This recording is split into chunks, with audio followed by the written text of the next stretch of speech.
sure. So yeah, it's great seeing you. I've got my Lucky Bucky's cup here. You look nice and cozy. You look very, very Alaska going on in here. You got the Alaska looking coat. You got the pigtails. You just came from a 5K where like reindeer were in the streets. Yes. No, it's definitely Alaska out today. I think it snowed like, oh gosh, over a foot already. So wow, yeah. I was in the water today. Must be nice. Yeah, I was there's this place called Turkey Creek, and it doesn't even look like Florida. It looks like the Midwest or something, you know. Gotcha. Lots of trees, this boardwalk that goes out for a mile.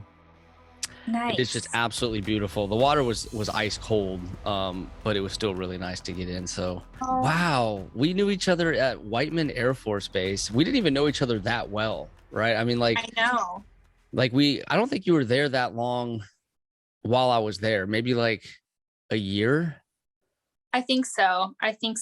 What was it, like 2015, 26? I got here in 2018. Okay. Yeah. So a while ago. It was a while ago. And I think I met you through Jeffrey Affman, who is in Alaska still. Right. Right? Yes. Do you still know him? Yeah. He's no longer in the military. But I think he has a GS position, still in public health, but yeah, he'll be up here for a while. Wow. Yeah. I don't think he's ever leaving. Like, I think that's I don't think so either. What about you though? Are you like loving Alaska, or are you like just itching to get out of there? Or like, how do you feel about it? No, we definitely love it. My husband actually went Air National Guard, or active guard. So yeah, he wants to stay for a while, but yeah, a lot of people like are afraid to go to Alaska, including myself. And I've been to Eielson for a TDY once, and it was like, oh gosh, it was not cool at all. But you know, the base that you're at, Elmendorf, right? Right. So when people go there, they typically love it, you know, and I gotta see it. Like, I just have to see it one day. Okay, so we're gonna start with the Hero's Gauntlet, the intro, the first 3 questions. All right. All right. All right. So here we go. This one I've always wanted to ask: what celebrity would play you in a movie? Oh my gosh. Oh my gosh. I don't know. Oh, I'm terrible with celebrities too. I think it should be Scarlett Johansson. I mean, I would love that. I think we should pick that. Awesome. That's who I would pick for you. There we go. Okay, I just kind of cheated. That aside, her aside, who would you pick? Oh gosh. Maybe like Julia Roberts. Well, that'd be cool. Yeah. Although, like, she's much older now, so like to play you would be pretty. That'd be a stretch. Just aging myself. That'd be a stretch. Thanks. No, because she's old, not you. The younger version. Okay. Yes. Okay, so my pick is ScarJo, and your pick is a young Julia Roberts. Yes. I like that. No, that's a great answer. Okay, if you could be stationed at any base in the world, let's say you just orders just drop on you, and you had to pick, you had to leave, and it's anywhere in the world, which base would you uproot your family and head out to? Oh gosh. I mean, we definitely love it here. Well, oh gosh. So two bases. Germany. I think it would be awesome to be there. And then obviously Hawaii would be really, really nice. Yeah, I mean, I think those are 2 of the best bases you could ever possibly get stationed at, which is Hawaii, which is absolutely beautiful. I went there once, fell in love with the place. Germany, I've never been there, but I've never heard a bad thing about it. But everyone's always interested in what people are reading, right? So my question to you would be like your go-to book for, I'd say like a book that like motivates you. Gotcha. Oh gosh. This one's hard. These are really hard questions. They're hard? Oh, you've seen nothing yet. Oh gosh. A go-to book. Well, I guess two books that I'm reading right now. Well, one I just finished, which was actually really cool considering this time of year. I believe it's called, well, it's about a guy who walks the Iditarod or runs the Iditarod Trail. And he does it 10 times. So I believe it's called something about 10,000 miles. But it actually just started the course a couple days ago. But I just found it interesting because it kind of shows how much you can do with more your mental strength. Like you can keep pushing yourself physically if you're mentally strong, I should say. And then another book that I'm reading right now, one of my good friends suggested it to me. It's called Boundaries. That might not be the full name of it, but it's been really good just because I tend to struggle with like family work-life balance. So that's been a really good book right now too. Interesting. What makes you struggle with that? Like, what does that look like when you struggle with that? Sure. Well, having 3 kids, so my oldest is 7, then 4, then my youngest just turned a year.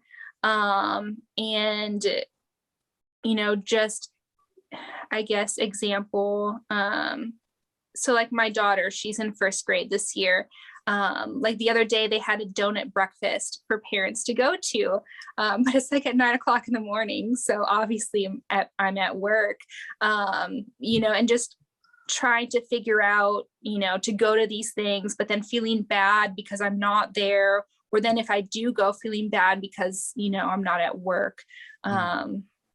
So yeah, just a lot of things like that. Yeah, no, I know it's kind of like you set yourself up for like a lose-lose. It's like, it doesn't matter where you're at, you're going to feel guilty about one or the other. 100%. Yes. Yeah. That kind of ties into like perfectionism and people pleasing and all those things, which I'm like, I have a PhD in that. Yeah. Like I'm the freaking man at feeling guilty. Like that's my thing. I know. And you know, trying to be 100% for everyone. Yes.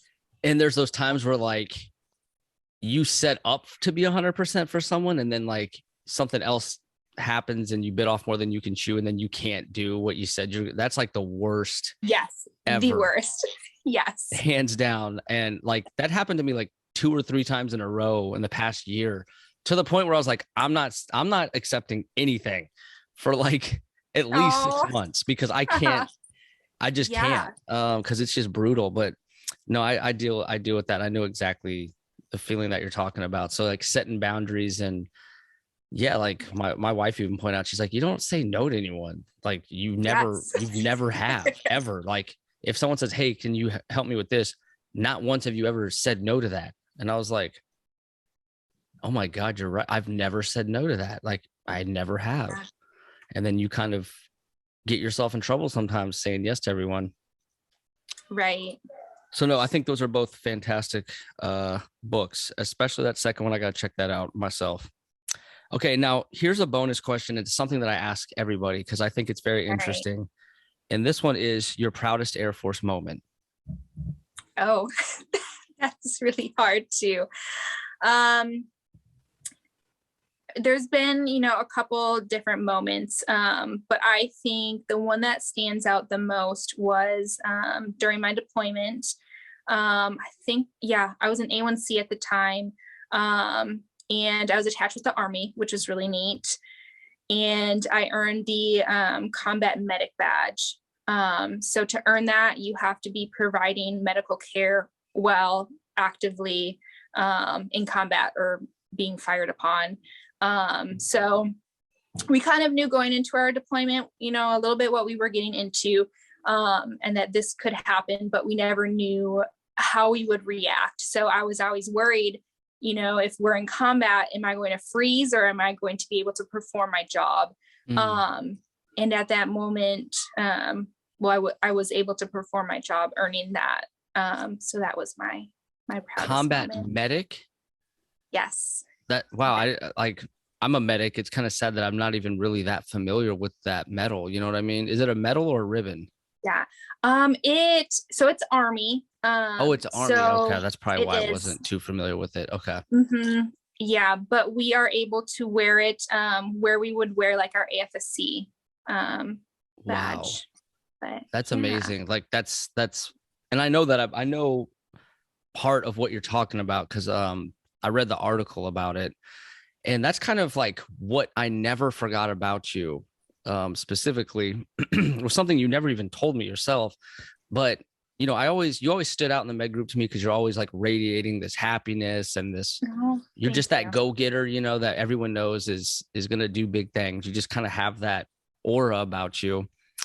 And so I always appreciated that about you because it can get kind of hard in the clinic, especially in Missouri. So you look for people that stay motivated and positive, and you look for that. You're drawn to that. So that definitely stood out about you.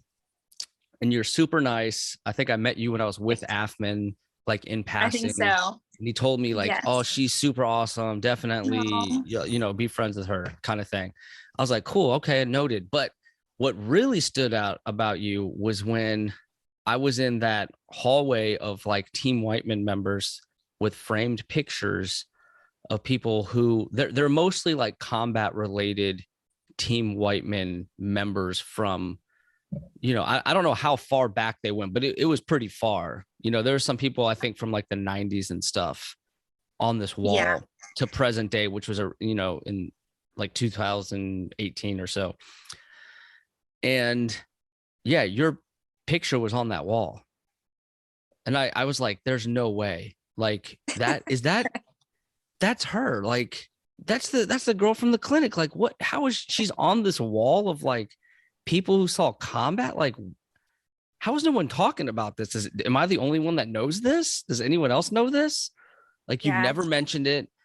And I'm seeing your picture. I'm reading the story. There's like, I think it shows the medals that you earned next to like your picture, right? Right. Yeah.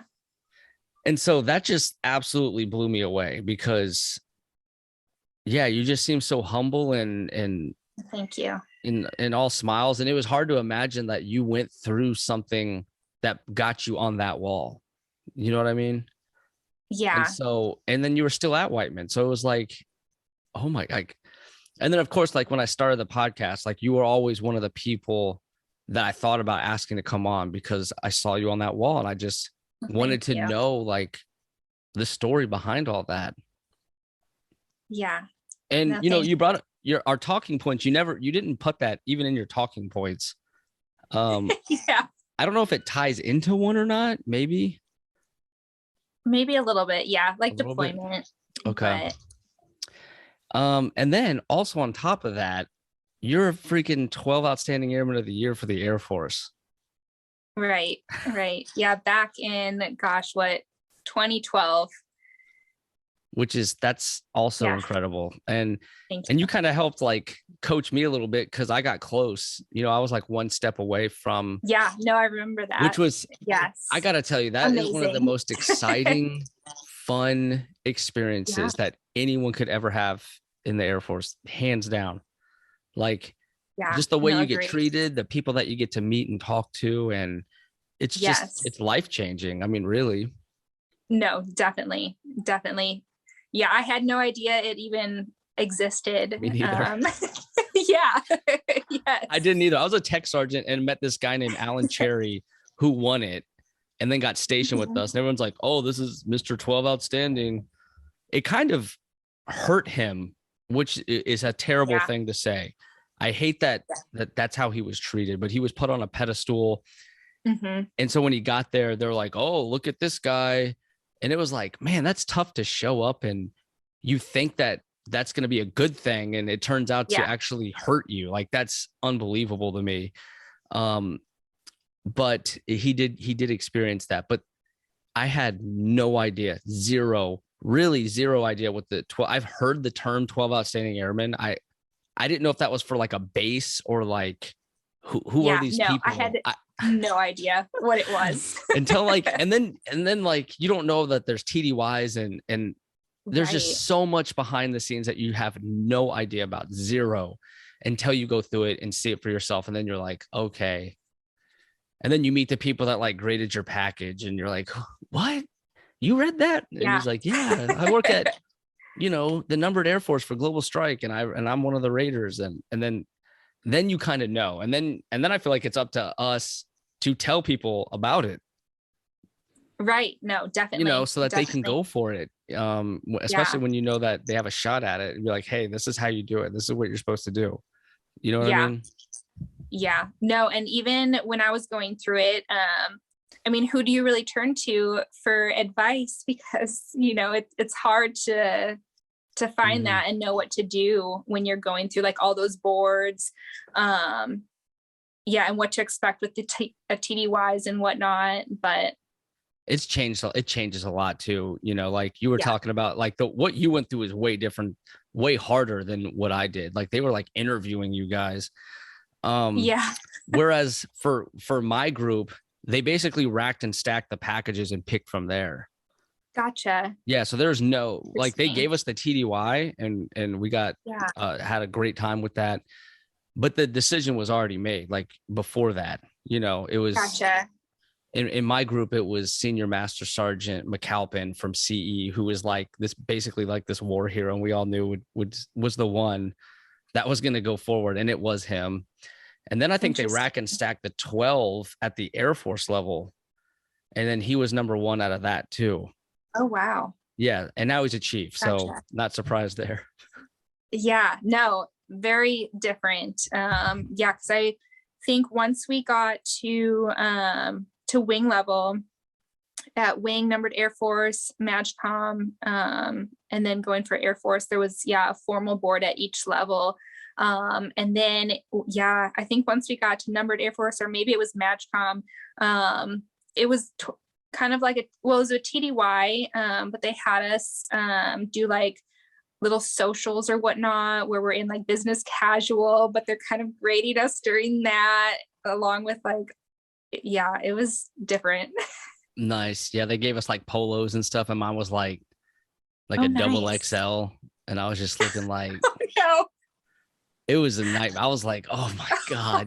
I had to like tuck it in. It's like all like puffy, and like the sleeves, it's like a short sleeve, but it's like down to like my forearm. I don't know what to do. I looked at the tag. I was like, please don't be Gildan. Please don't be. God, no. Oh my gosh. It was Gildan. So that was it. That was I wasn't gonna get picked just from my appearance in that polo. I'm pretty sure it was over at that point. That's so funny. Okay, so let's hear a little bit about Bree. Okay, I hear the accent. I hear. I feel like you're a Packers fan. I don't know. Are you a Packers fan? 100% a Packers fan, yes. I thought so. I heard a little bit of the Wisconsin accent in there. Yes, no, I don't think we have a choice but to be a Packers fan. Right. Yeah, growing up near Green Bay. But... Yes, my family's from West Virginia, and they're all Packers fans too, because they just picked a team. I love that. Yeah, they liked Bart Starr, I think was the quarterback, and they have having a Packers themed basement was all their life goals, and they've accomplished it. I love this so much. Yeah, and when they would lose, I'd see them crying, and I was like, what? Why is my uncle? Yes. Why are they crying? No, it's intense. And then I was there in West Virginia visiting when Brett Favre, won the Super Bowl, and that was like, oh yeah, it was nuts.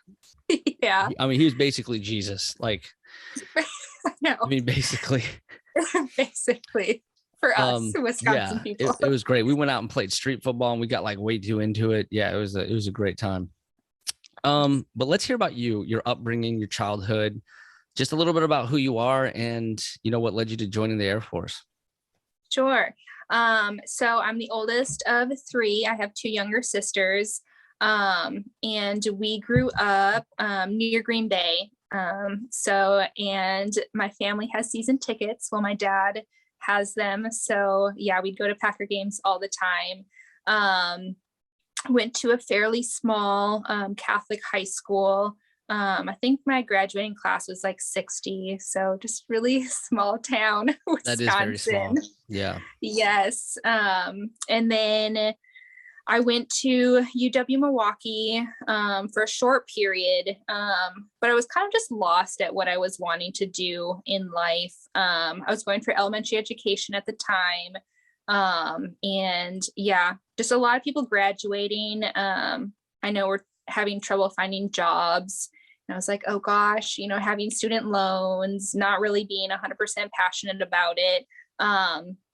So a friend of mine, she was in the class above me. She joined the Air Force. I think she was security forces.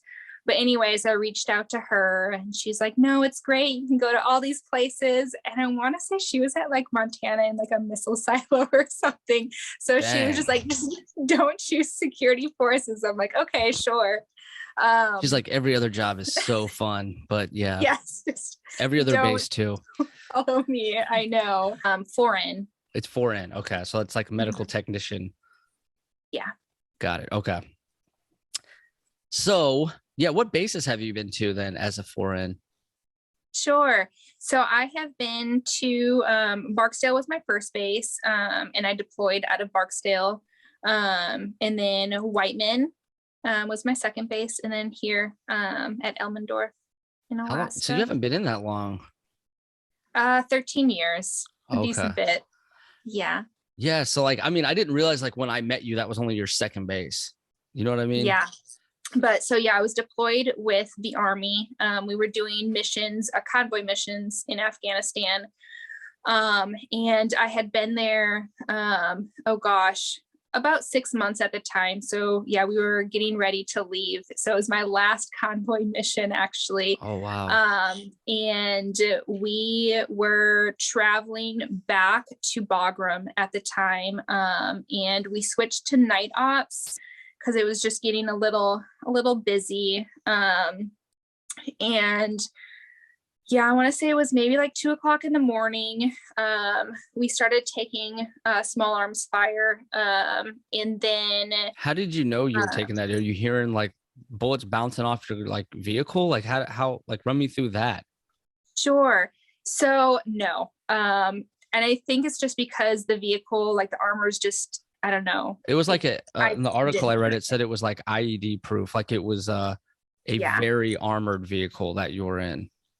Right. Yeah. So, I mean, we would take fire at times and we wouldn't know until, we'd get to the fob and we'd look at and we'd see like, where bullets were hitting the armor.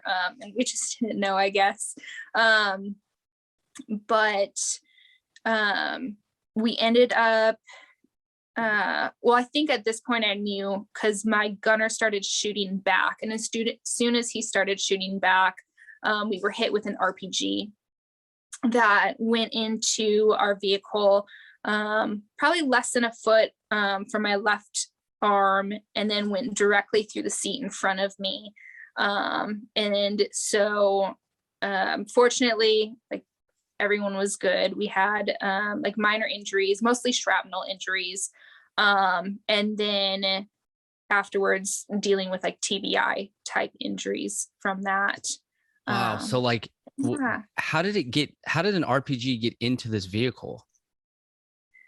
Right. So that's a good question.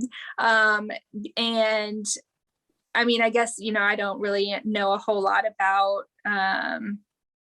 talking with like EOD and whatnot. They're like, there's no way it could have went through. So, I don't know if maybe like it was part of it or what it was. But yeah, my med bag was sitting on that seat that it went through. And I mean, there's a decent sized hole through it and you could see it from side to side. So I'm not sure exactly. So maybe it like hit and disintegrated and kind of just flew in with pieces, Yeah. It sounds like. So yeah. When that happened, was it like jarring? Did you know immediately that something entered the vehicle, or was it completely like you were just completely disoriented and had no idea like what was happening? I think it was a little of both. I felt like time was moving just really slow at that point. And then, it was the middle of the night, so everything was dark. in the vehicle, they ended up turning on like a red light so we could see around without, I guess them being able to see what was going on in our vehicle. The driver was still driving at that point, and it was just like, super smoky inside.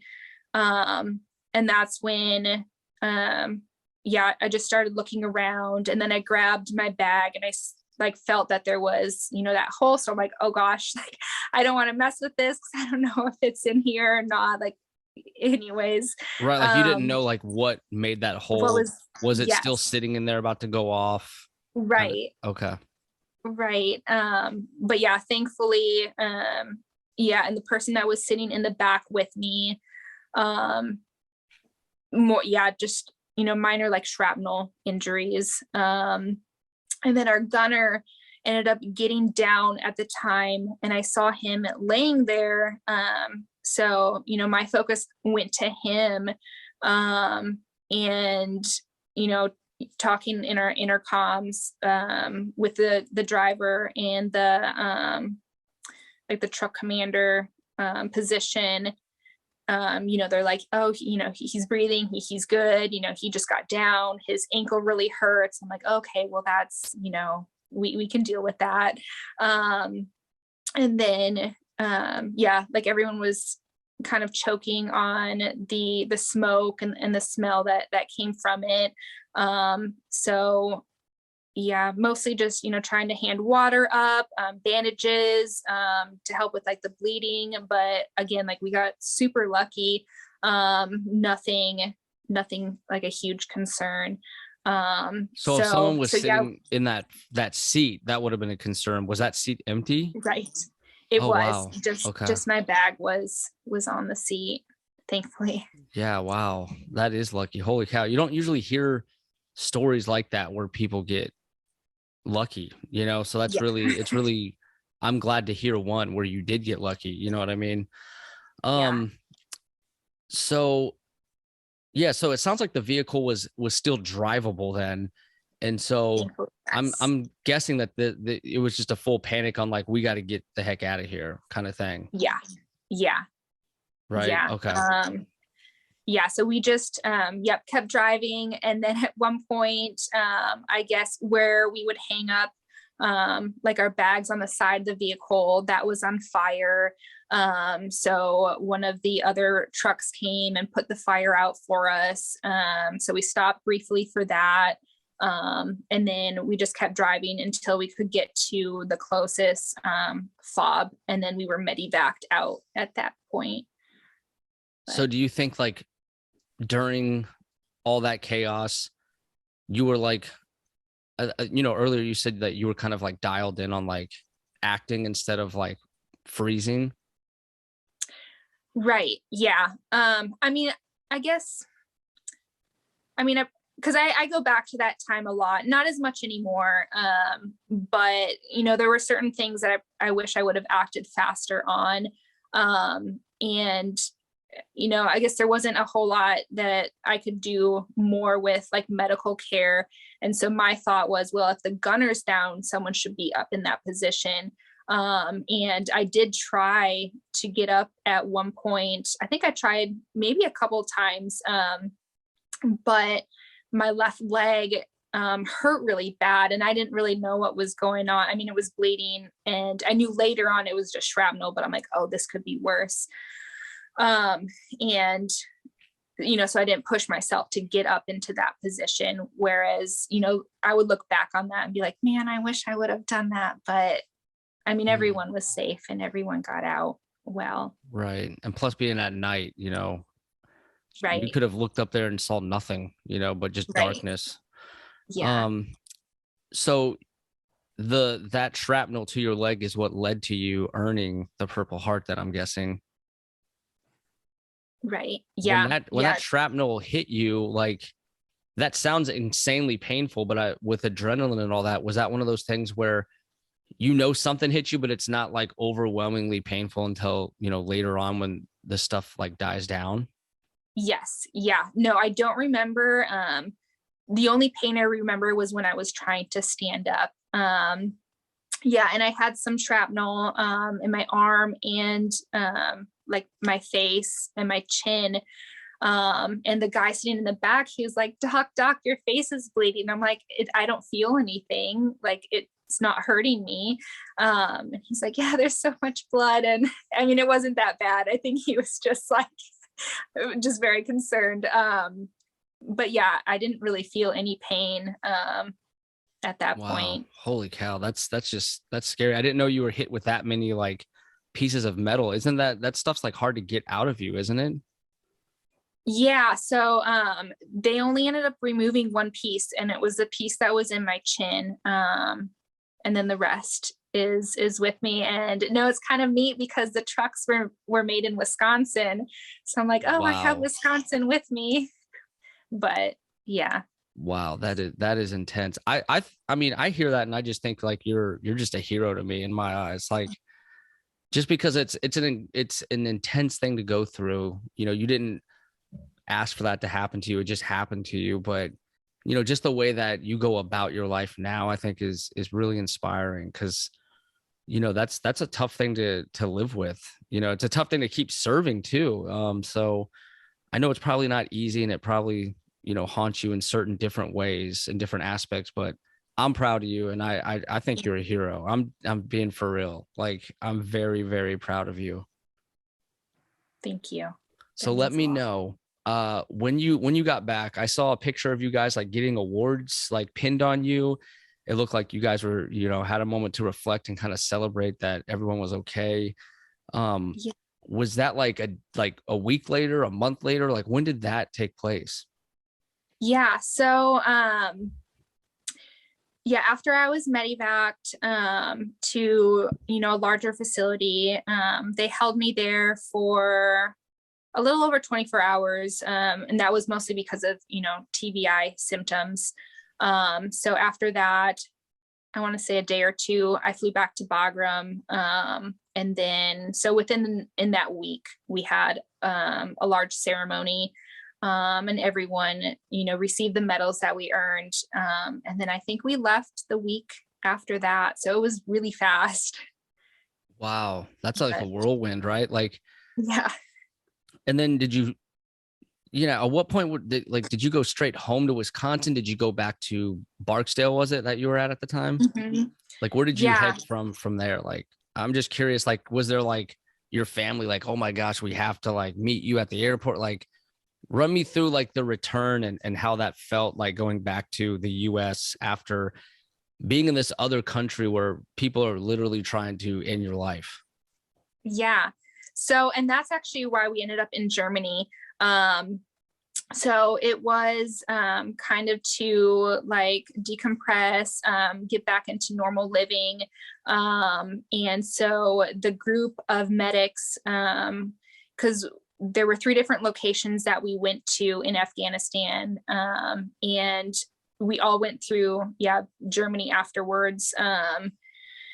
So we got to see some people that we hadn't for a bit because they were in different locations, and kind of talk about our experiences, how we were feeling.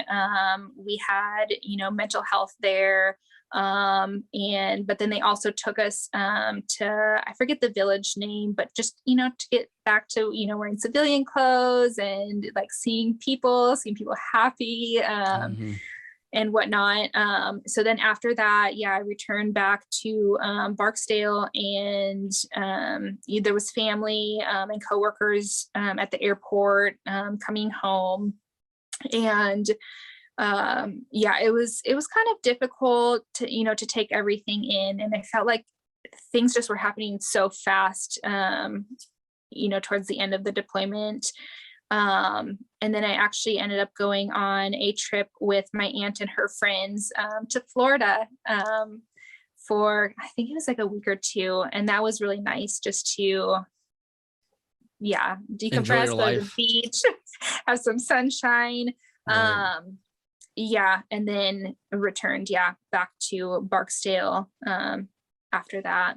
But gotcha. Yeah. So how was your coworkers had to have been like, wow, like you were, what rank were you? I was an A1C. A1C. That's just unbelievable that you went through that as an A1C. So like their minds had to have been blown. Like, here you are, young airman just trying to, do a good job.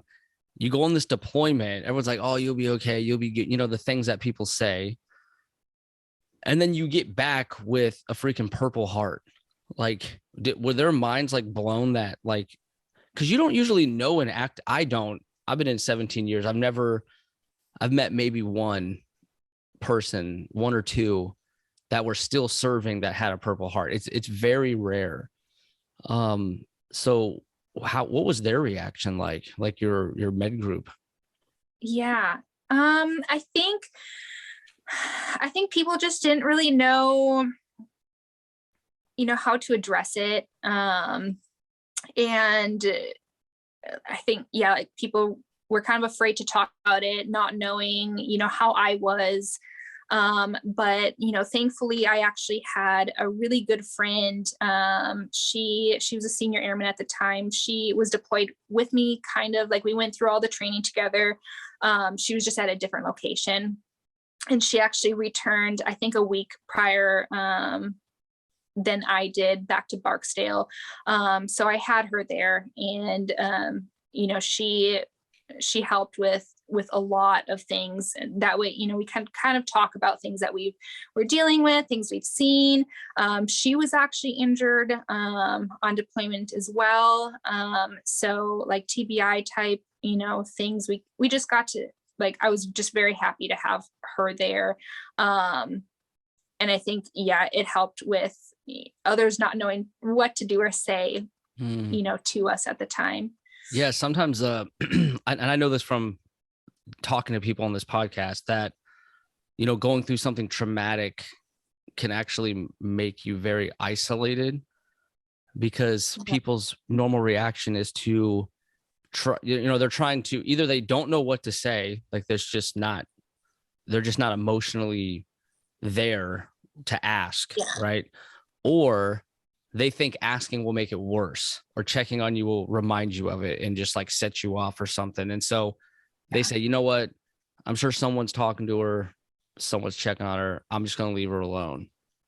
But then everyone saying that is every single person then leaving you alone and not asking. Right. And I hear that time and time again. Yeah. So did you feel like you were a bit isolated because it was a hard thing to talk about? Definitely. Yeah. If it wasn't for, I had my good friend that went through similar things. And that's when I also started finding out about the Wounded Air Force Wounded Warrior program. And there was a retired chief, in charge of it, at the time at Barksdale. And so she would check in on me. So I did have people, it just was very, very few. Yeah. And even family too, not, because my family, we don't have any really military background. So I just think, yeah, people didn't know what to say or ask or whatnot. Yeah. And it must have been kind of jarring too, like being back in like the normal Air Force job, I would assume. Like, yes. You just went from this real world mission and strangers trying to viciously kill you to, hey, did you do your CBT? It's like, yes. It's like, this is crazy. Like, I can only imagine. I felt that way with Honor Guard, and I know it's not even a comparison to what you went through, but what I'm saying is, like, I saw the families. I was there for real people who needed me.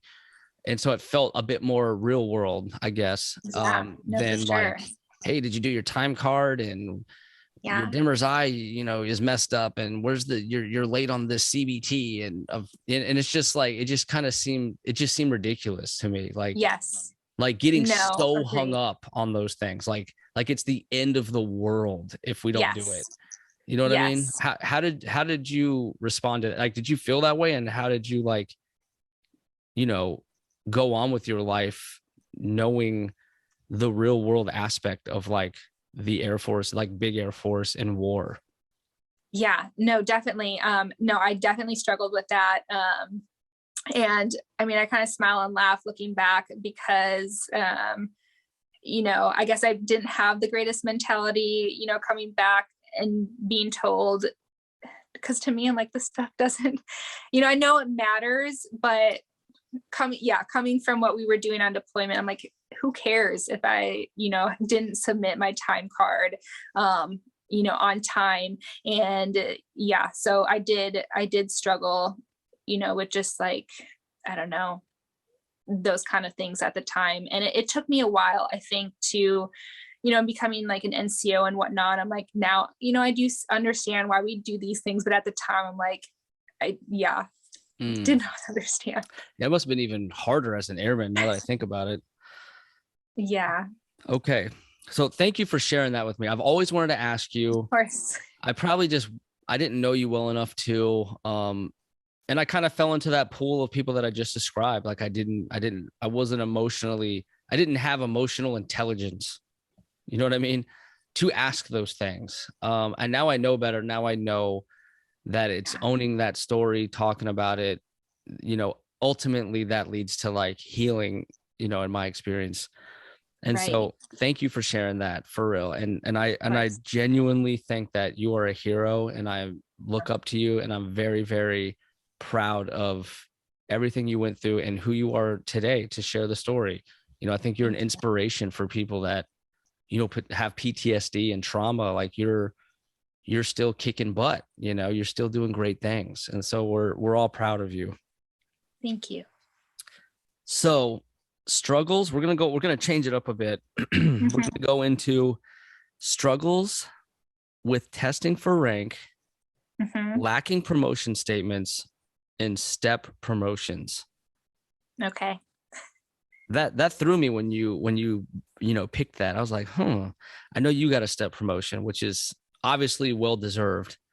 But yeah, what about struggles with testing for rank and the promotion statements and that whole process, is near and dear to your heart?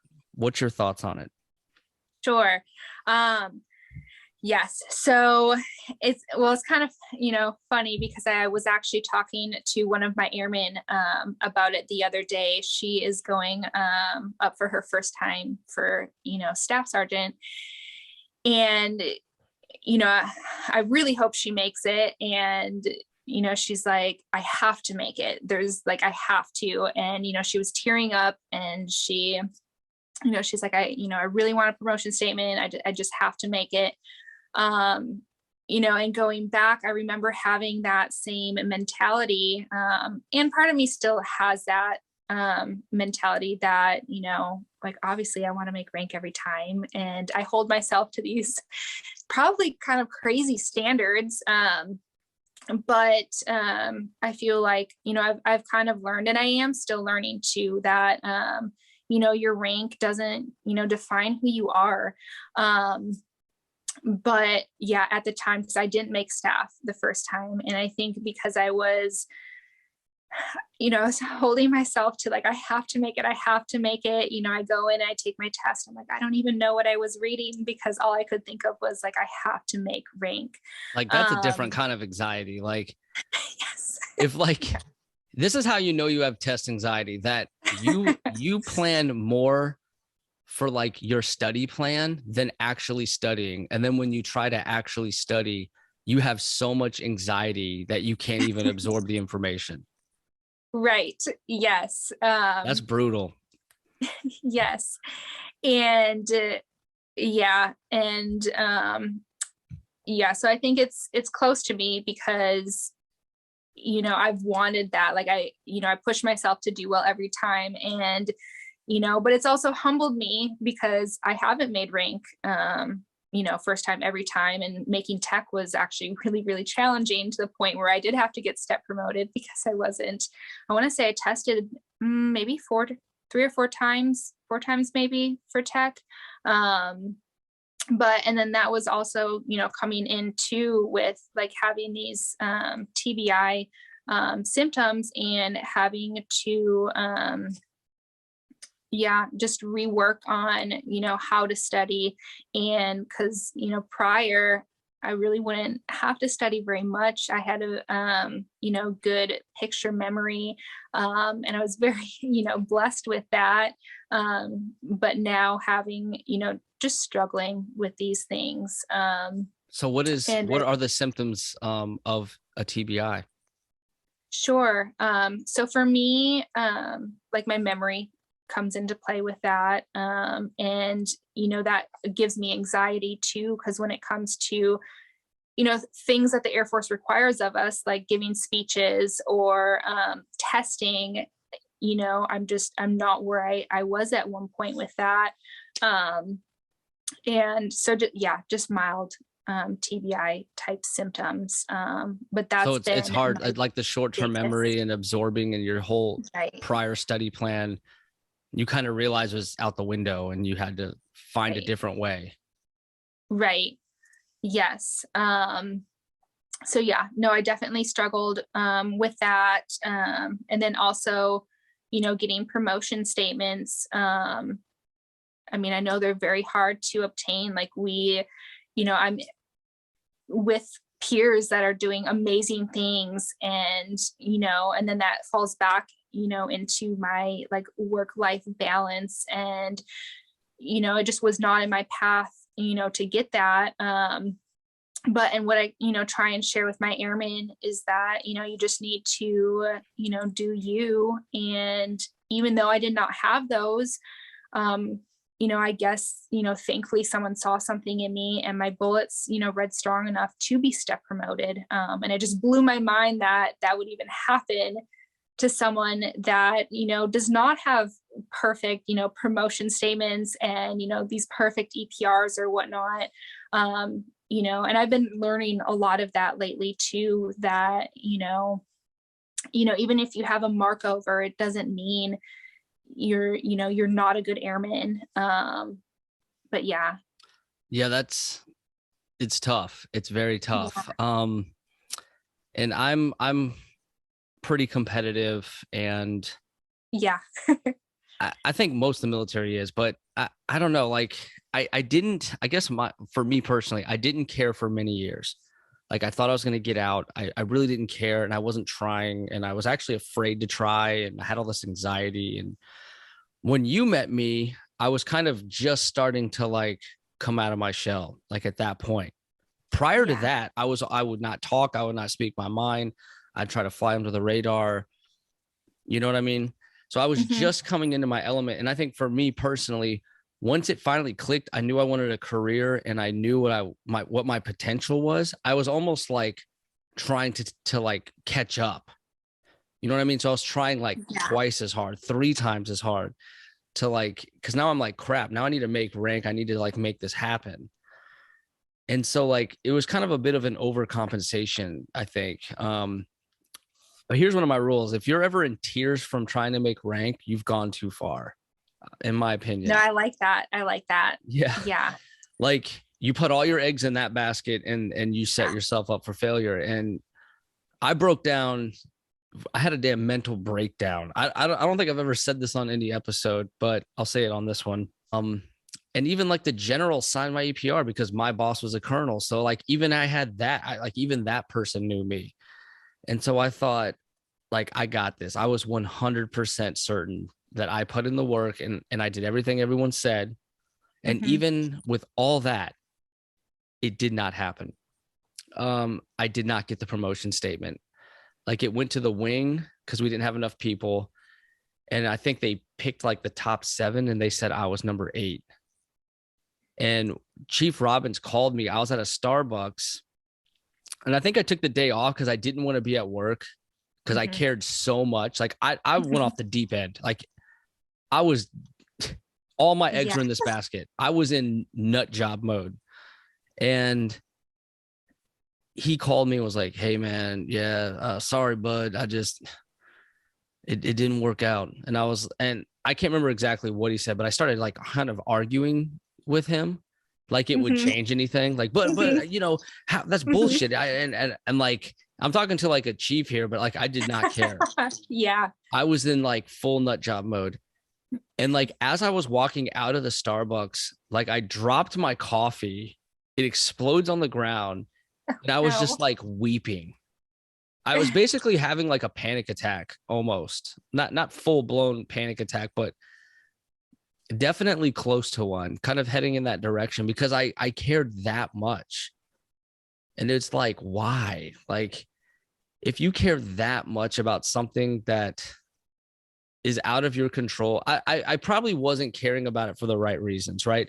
If I cared about it so much that I was letting it make me have a mental breakdown, then do I want it for the right reason? Or do I want it because I think I should have it, because my ego says I should have it, because my buddies that I went to tech school with are master sergeants and I feel like shit about that?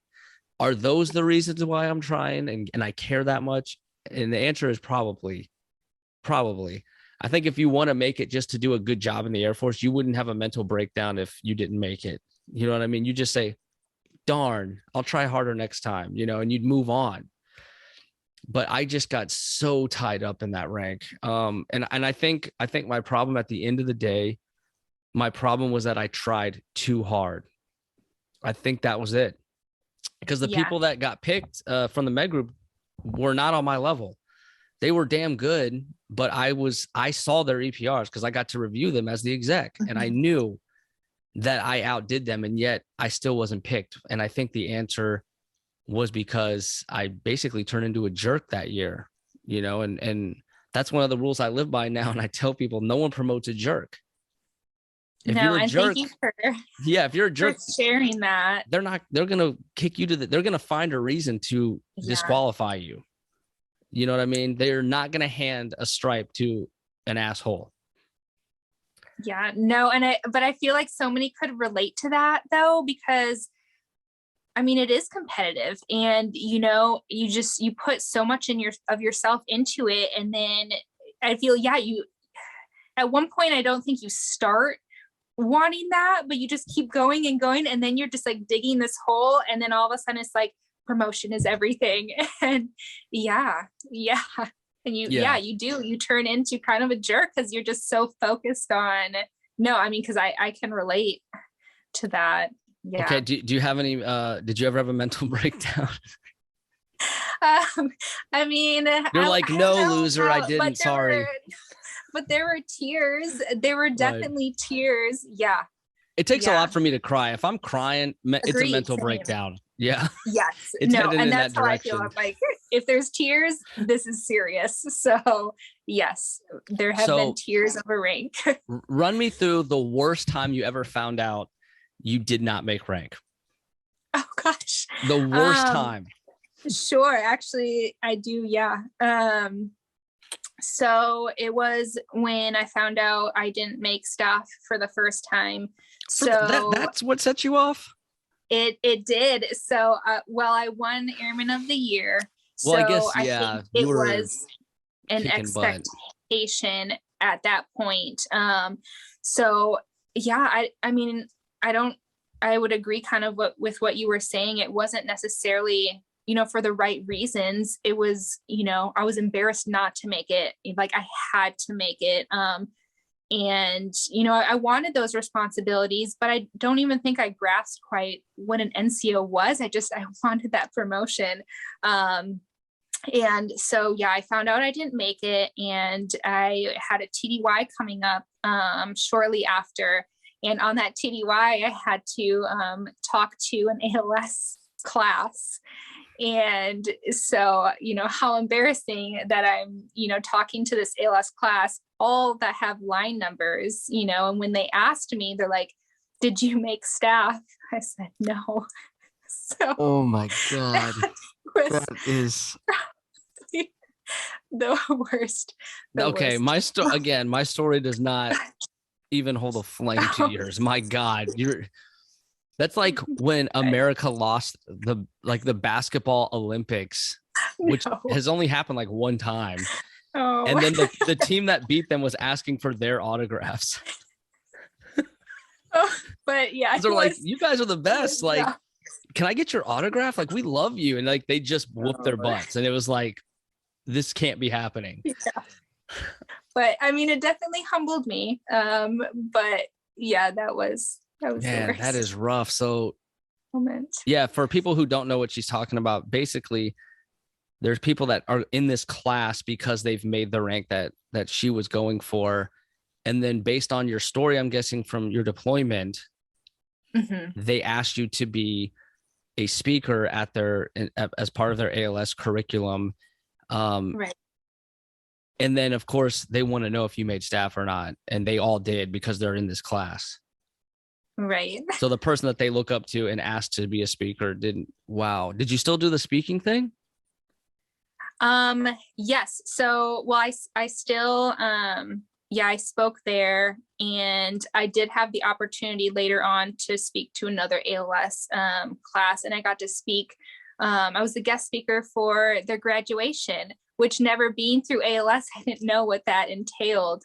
Oh, that's a big deal. So, but I think that was good because I would have been really, really nervous.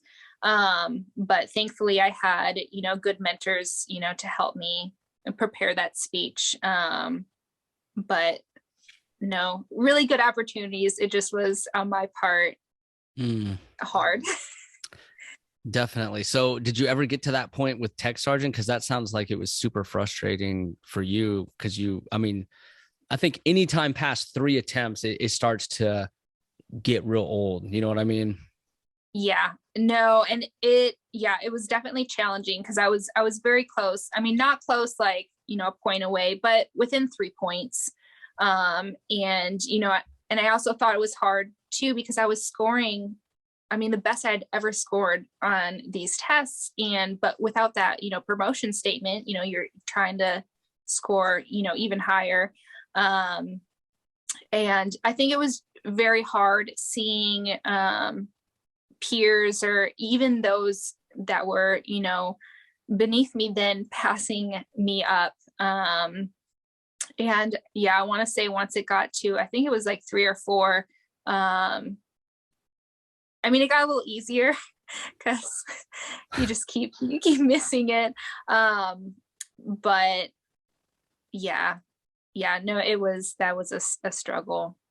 But and then let's talk about the step promotion. You got which I'm so happy for. Now that I've heard your story and all that, I'm so glad you got step promoted. Thank you. And I saw that happy moment. You were legitimately happy. Yes. They surprised you. Your mind was blown. I think you were in tears. I was. No, I definitely cried for that moment. One, because, I didn't really think I had, much of a chance. In my mind, I had decent EPRs. I was rated well, but not everyone was rated perfectly. I didn't have promotion statements. So I'm like, there's just no way, but my chief is the one that put me up for it. And, I'm like, I'm just so happy that you would even consider, this, not even thinking it stood a chance. So it was, our wing commander came in, and, she does, or she did a warrior of the week where she would coin airmen. So they set it up and they coined my airman, and they're like, who's this airman supervisor? And, they call me up front. I'm like, oh, great. Now I get to speak, my favorite thing. And then she started asking me questions on why it was taking me so long to make rank. I'm like, oh, how embarrassing. Dang. So, I know. And I'm like, oh my gosh, all my leadership, my peers are here, and my face is red. I'm like, I'm trying, I'm giving it my best, but just, it's not been in my path. And so finally, she's like, well, the reason I'm here, is because, your rank is what out of uniform or whatnot. And at that moment, it all sunk in, and I just started crying. And then she's like, who do you want to pin it on? And they were trying to get a hold of my husband at the time, but he was on a moose hunt. So he's not even there. So then I asked, the chief, obviously, that put me up for it. But no, I did not see that one coming at all. That's too cool. Was a really amazing moment. Yeah. Congratulations. I know it's been a minute, but Now that I know the whole, you're more about you, I'm very, very happy for you. So congrats Thank on that. you. Very well deserved. How do you feel about making Master Sergeant? Oh gosh. Well, I'm trying not to quite, I'm trying to let my path take me to where I need to go. So this is my first year that I'm eligible for master. But it is definitely, it's hard not to, like go on that route where like I have to make it. And there's been a few moments, and my supervisor, she'll keep me in check that, again, like my rank doesn't define me. My path will take me there at some point, hopefully. But yeah. Well, good luck to you. Thanks. I'll need it. My advice? Yes, I'll take any and all advice. Special duty. That will do it. That would be amazing. Someone told me why special duty helps so much. And when he told me, I was like, oh, snap, that makes sense. So he told me it helps because I did not want anything to do with the special duty. I was like, I don't know why. Like, why would I? Yeah. Like, it just seemed like a lot, and it is. It does. Yeah, they all are a lot. Yeah. And he was like, well, think about it. Like, you need the stratification of like the promotion statement to make master because it's so competitive. So you have to have that. And, what better way to justify, being stratted when you had to be stratted to get the special duty. So like you're already, in a different class. And I was like, what? Yeah. Where do I sign up? And yeah, it was the best decision I ever made though. It was an absolute blast. You know what I mean? No, and I honestly didn't know a whole lot about Honor Guard until like knowing you and you sharing like all of these stories. So yeah, when I think of Honor Guard, I think of you, which is cool. But that is cool. You should totally do it at your base. Do it. Yeah, that would be neat. Yeah. You would be so good at that. You need to do it. Okay. Actually, you're kind of tall too. You could just be Air Force Honor Guard. How tall are you? Oh gosh, 5'6". Okay. I think I need to be taller. No, that's the minimum height for females. Oh, really? So you're right there. Gotcha. And I know that because I'm 5'6", and they kept telling me you're the minimum height for females. And I was like, thank you. Good to know. Noted. That's funny. I'm also the same height as Tom Cruise though, and he beats up everybody. Okay. Okay, we're gonna roll into our second topic here. Mentors. That's it. Just says mentors. Mentors. Yes. Why is that near and dear to your heart? Yes. Because I don't think I would have gotten obviously to where I am today without having mentors. And I've had a few good supervisors, but unfortunately I've had, not the greatest supervisors too. So yeah, I think just having those good mentors, those, like networking type thing, seeing outside of my career field, seeing Air Force, just at different levels, and even like, a whole picture, rather than, and I feel like because med group, we're so different, than just, a lot of other Air Force, jobs and shops and whatnot. But no, and one of my, mentors now, made a good point that, obviously have good relationships with your supervisors, but your mentors, they can help in other ways too that, maybe your supervisor can't. And, it's very important, to have that. So, I'm still learning all of those things too, but. So speaking about mentors, do you have one that like really intervened and helped you in any particular part of your life? Like any person that you want to give a shout out to and tell us a story about them? Sure. So I guess someone that really stands out would be that retired chief back at Barksdale when I came back from my deployment, Liz Milan. Because I struggled quite a bit coming back. And then, coming back from deployment and then going straight into this 12 OAY Yeah, dealing with, PTSD, TBI, just, and I was really, I think that was my lowest point in my life. I was really depressed. Wow. And yeah, she was there, and just helped me navigate, things. And I think it was really nice, her knowing the Air Force up to a chief level and seeing, a strong female chief too. Yeah, no, she helped me very greatly with my Wow, that's career. awesome. So when you said you're at your lowest point, was that, so I'm guessing that the 12 Outstanding Airmen of the Year was after that deployment, right? Yes. I'm guessing that that deployment and what happened was part of what led to being a 12 Outstanding Airman of the Year, because it was, an incredible thing that you went through. So they went hand in hand, right? Right. Yeah. And so that low point, was that before or after that 12 OAY experience? I was just curious. It was during and after winning, yeah. 12 During and OAY. after. Wow, I wouldn't expect that. I would have expected like either before or way after, but being through the experience myself, I found it like super uplifting, which that's what they're trying to do, right? They're trying Right. to encourage you and give you that spotlight.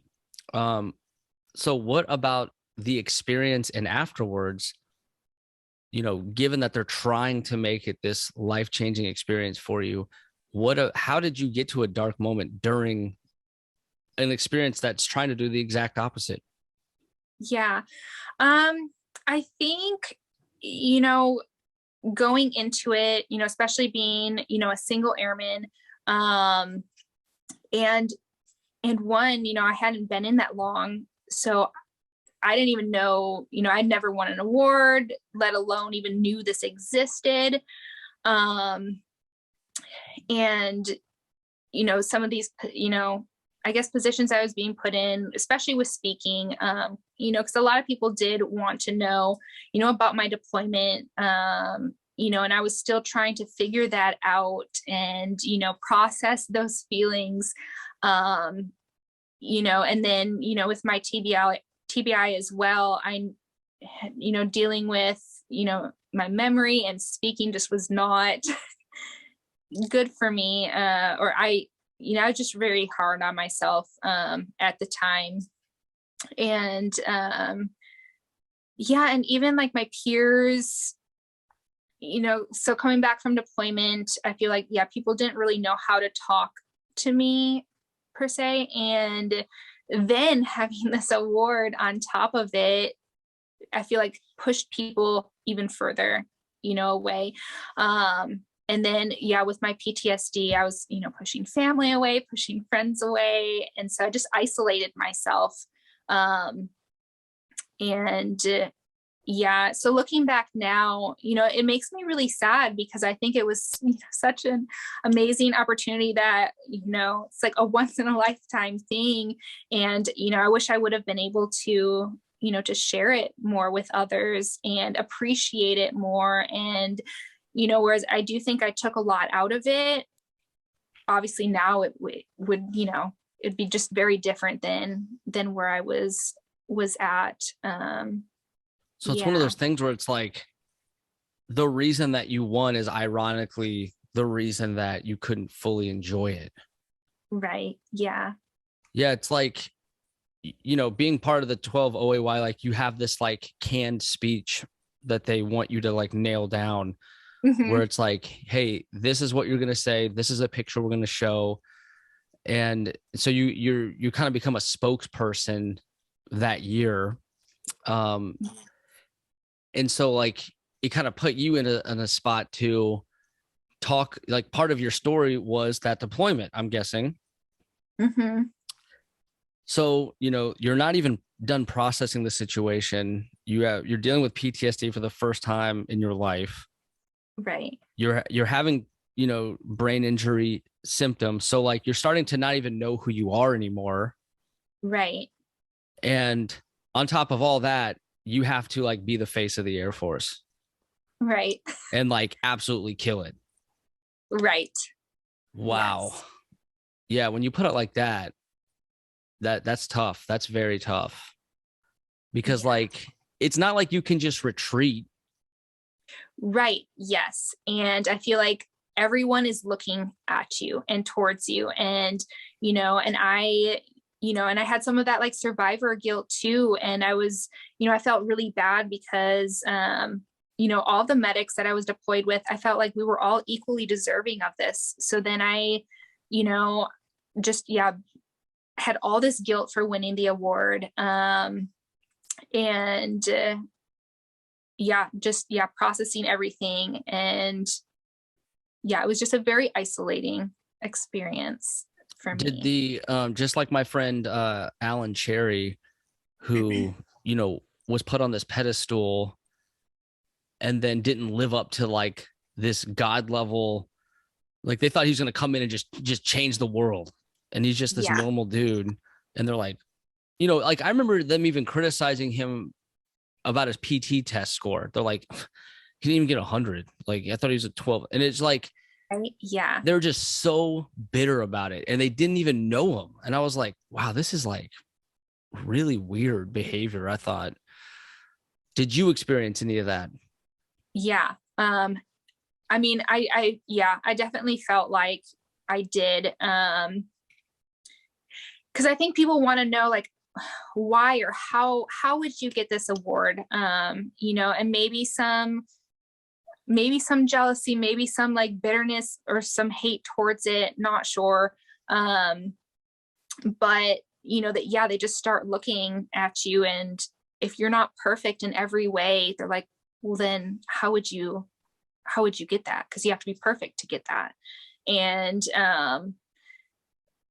but I think I also took that to heart, and I'm like, okay, like obviously I can't be like this perfect person.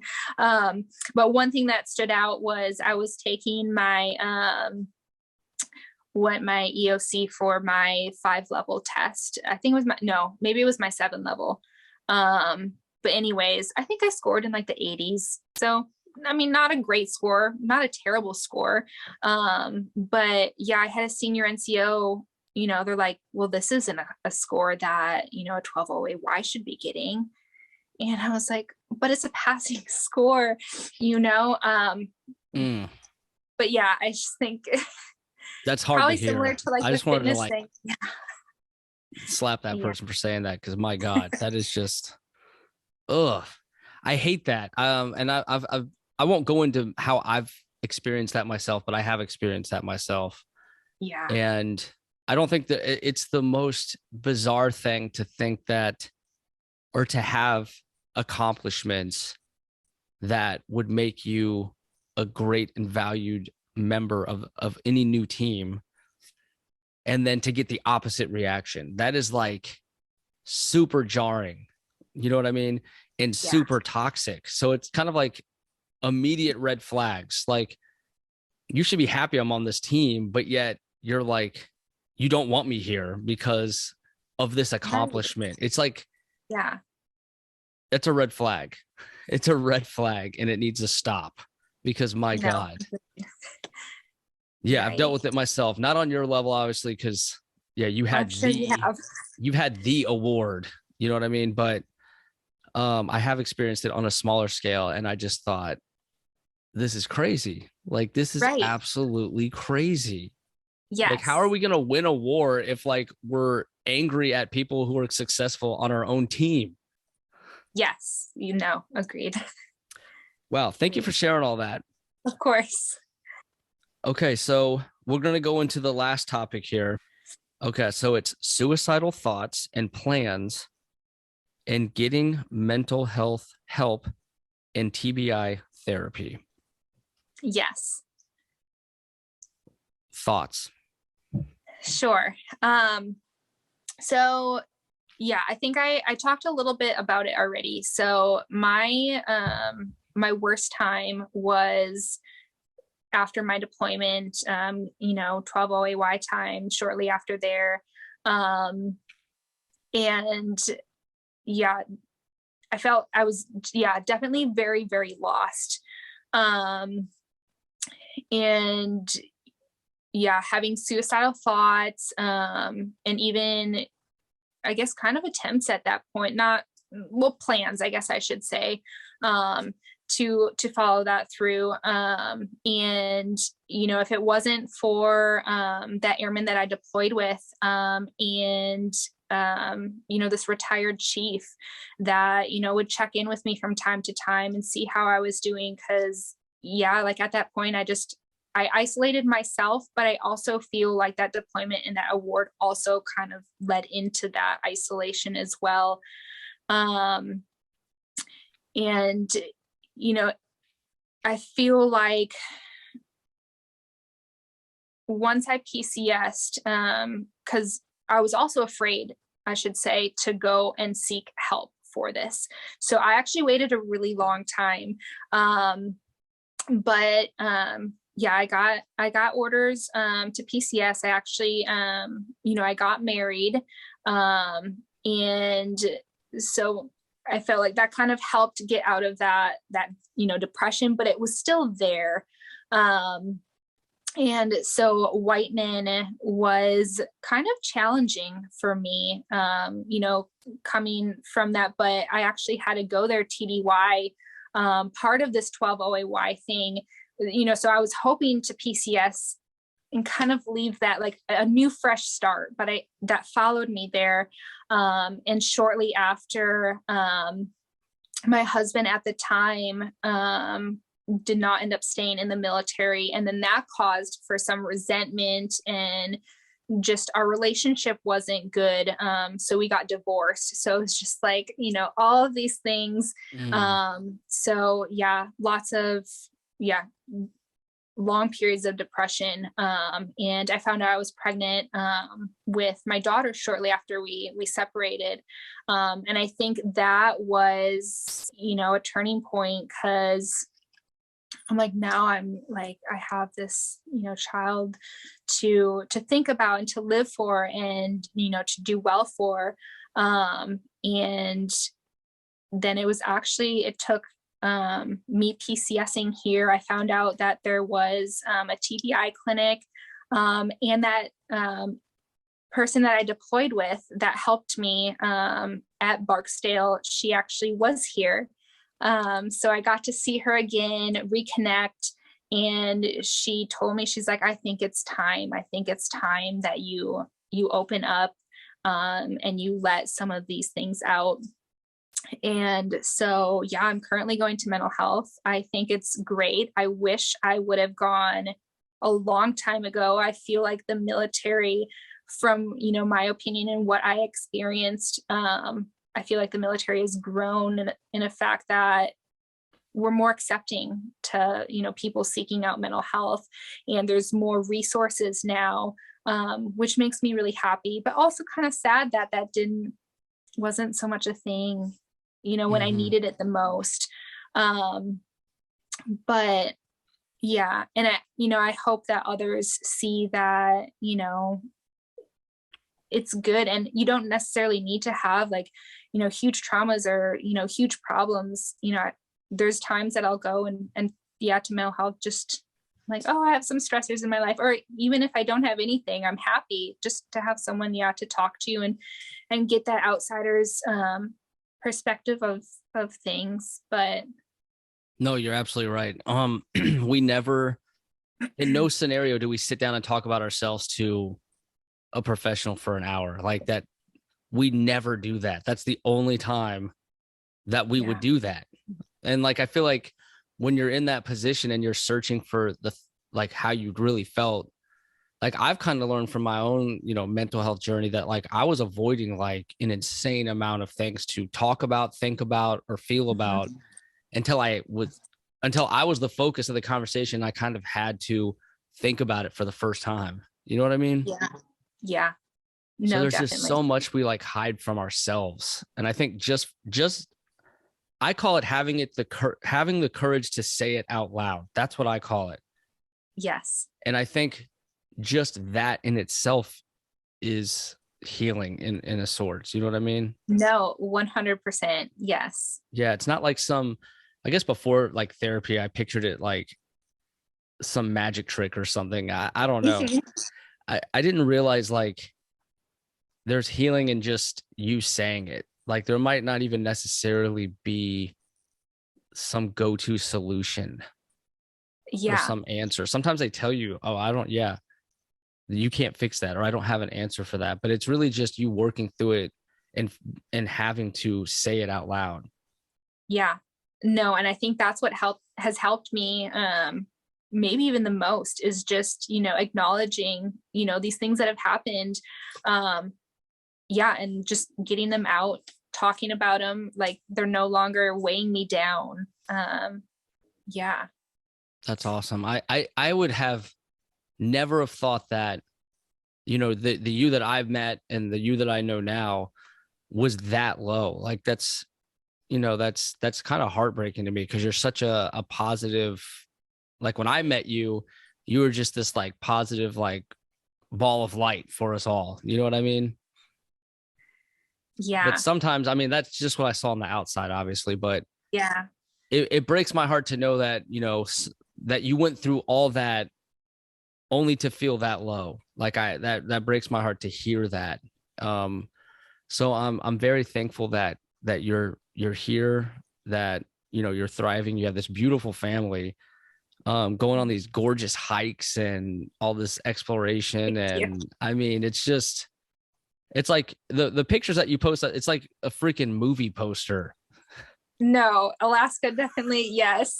That's not just Definitely is. Alaska. It's y'all's family too. Y'all got like No, thank you. y'all could be like a Eddie Bauer, like magazine ad. Oh, thanks. Same for y'all. Maybe. I Thank don't you. know. I don't think I'm on y'all's level, but we're trying. I'm trying. Thank But you. thank you for sharing that, for real. It's, I saw like a general put on his calendar that he was in therapy, and then he put it on Facebook. And they're like, whoa, this general said he was in therapy. Like he shared that with his team. Like, whoa, it was kind of like a crazy thing. And then I started doing that because of that. Like with my own team, like I tell people that that's where I'm at. That's what I'm doing. Yeah. Cause I was like, you know what? That guy's kind of onto something. Like if I'm hiding where I'm going, Yeah. like that's kind of like a shameful thing to do. Yeah. You No, like agreed. it makes it more taboo for me to have to hide where I'm going.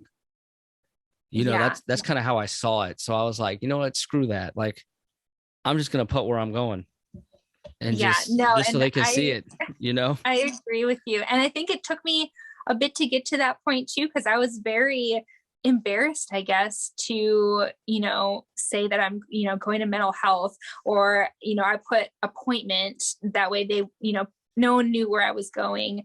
And, now I've gotten, it's easier, I guess, to share. I'm more comfortable with it. But yeah, one of my airmen the other day, he was like, you go to mental health? I said, yeah, like, anyone you should be going or could be going to mental health. I feel like anyone could benefit, some of the coping skills that they have. It goes for anyone. But yeah, that kind of caught me aback too, because I was like, oh, well, why not share that I'm going there? It's not, nothing to be shameful of. Definitely. But no, I think that's awesome. For sure. So has your since you're having specifically, there's a TBI clinic there. There's one here at Eglin too, which is really cool. Yeah. They're doing like art therapy and like Yes. like all like just like all sorts of like stuff. I'm like, man, y'all are doing amazing things. Yes. Yeah, how has it helped you? Yeah. So I actually I do the art therapy and speech therapy, which has kind of opened my mind too. So and so she helps me with like speeches and my memory and whatnot. So yeah, that's been fun.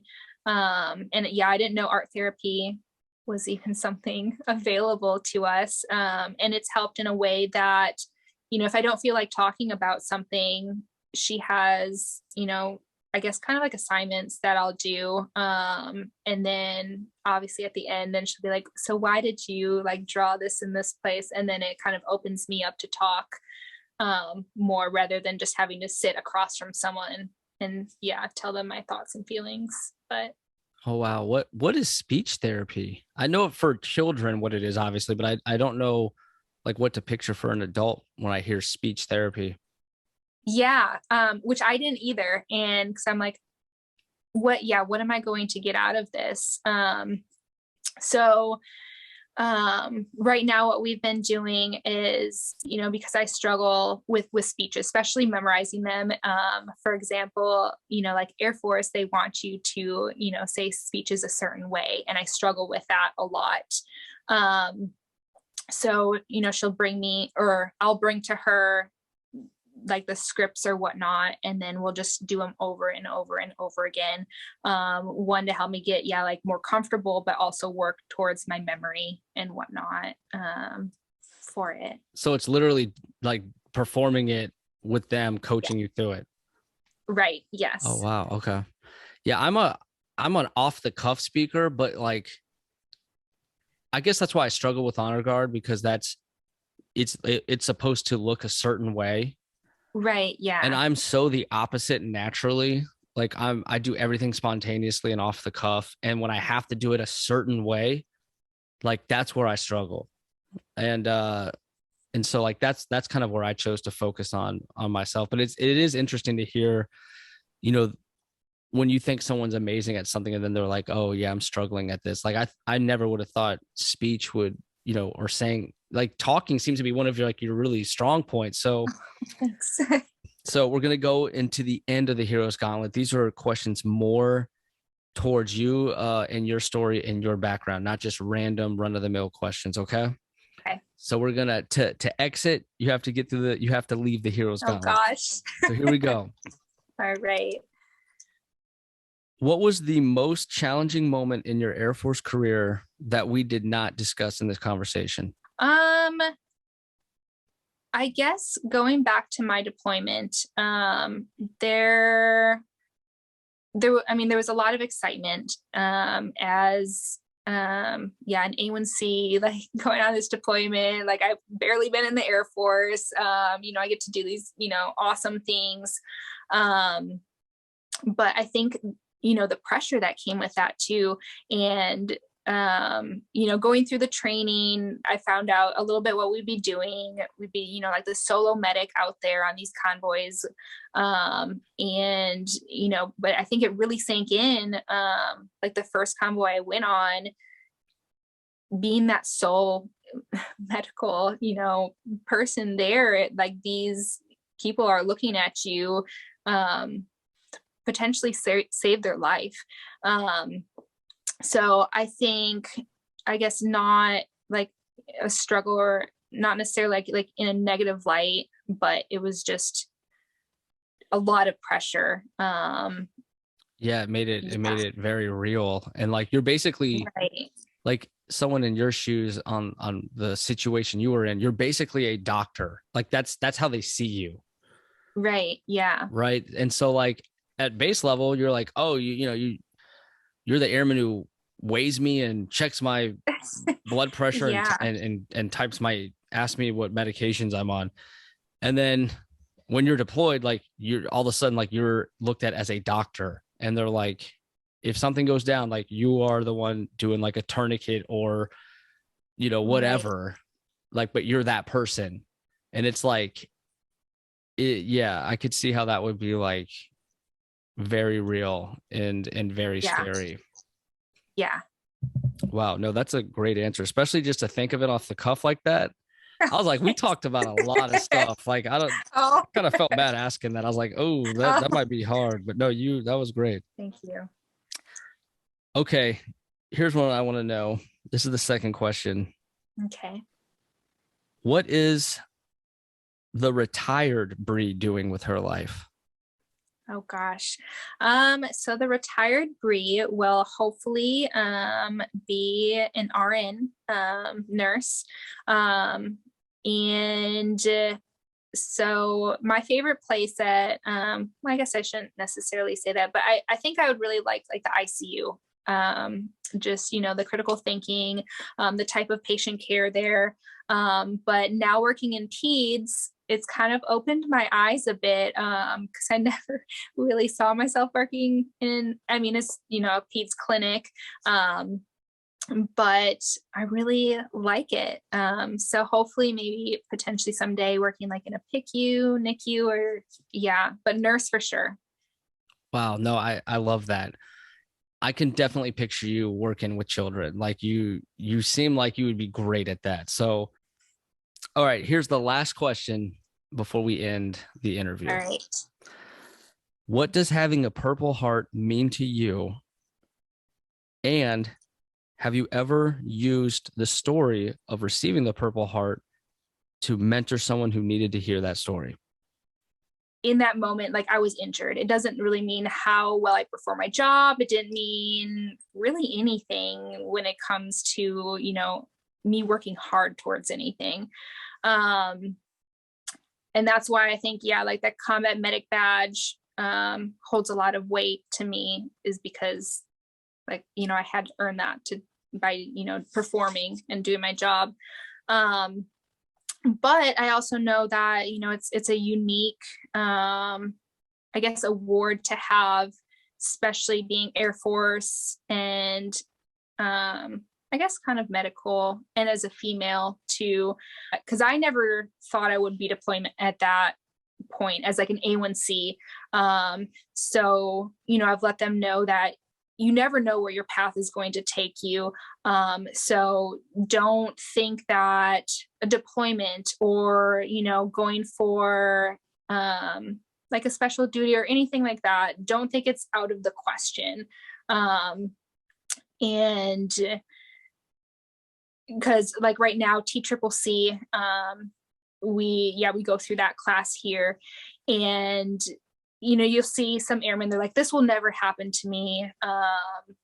You know, this is good information, but how is that, you know, going towards my life? I'm like, I wish we had things like that. Like, absolutely. You never know when you could be in these situations.